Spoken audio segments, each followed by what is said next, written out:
Class, today we are going to solve paragraph number 5. मैं 10वीं जमात में पढ़ता हूँ. I read in 10th class. जिस स्कूल में मैं पढ़ता हूँ, the school in which I read, वो शहर का एक मशहूर स्कूल है. is one of the famous school in the city. मेरी जमात को 4 उस्ताद पढ़ाते हैं. 4 teachers teach my class. वो सब के सब काबिल हैं. They are all able, very able. लेकिन मुझे सबसे ज़्यादा जैद साहब पसंद हैं. But I like Mr. Zaid most of all. वो हमें अंग्रेज़ी और हिसाब पढ़ाते हैं. He teaches us English and mathematics. उनके पढ़ाने का तरीका इतना अच्छा है.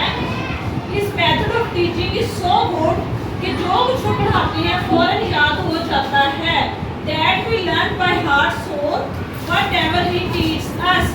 इसीलिए उनकी जमात का नतीजा 100% होता है.